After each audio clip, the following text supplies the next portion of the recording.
The 1980s brought in all sorts of brand new foods.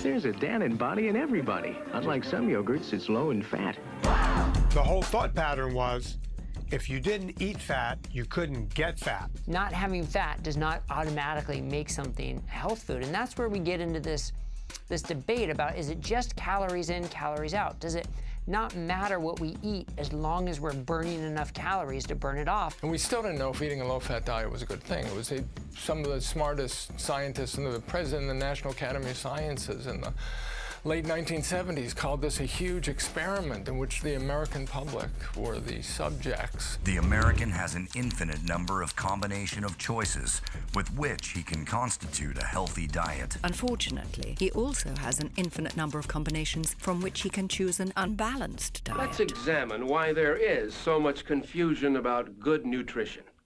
One reason is that we have been given a lot of misinformation, usually by those looking to make a profit. Today, there are still many unusual ideas as to what we should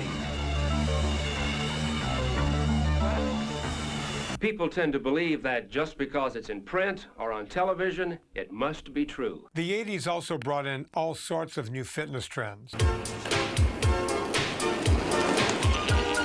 Make the commitment now and watch how fast you see results.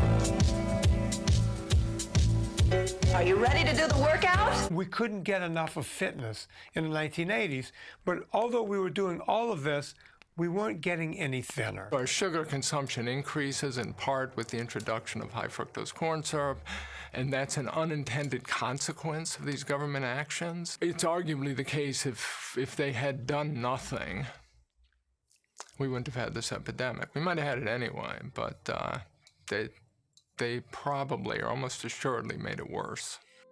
For 25 years, we've been pushing a low-fat dogma. It said, eat less fat. First it said, eat less total fat, and you'll have less heart disease, less cancer, and you'll weigh less. Then Well, that's not exactly true. This started because there's incontrovertible evidence that saturated fat is bad, and that is well established in long-term trials. you build up in a community, institutions, organizations, everybody collects to them people who think just like they do.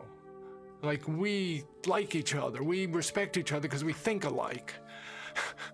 You know, I know nothing about you other than that you think like I do, so I respect the way you think. And institutions do this. And then somebody else comes along from the outside and says, oh, you guys all got it wrong. And look, here's the evidence. All these obese, diabetic people are neck deep in obesity and diabetes. We got to change everything.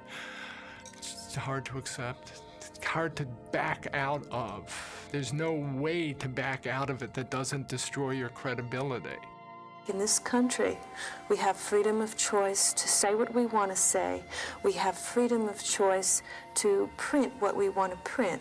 We have freedom of choice to think what we want to think, but we do not have freedom of choice for our own health care. Why? I guess profit in politics and power. The MDs and nutritionists and all people need to work together for the total benefit of this country's health.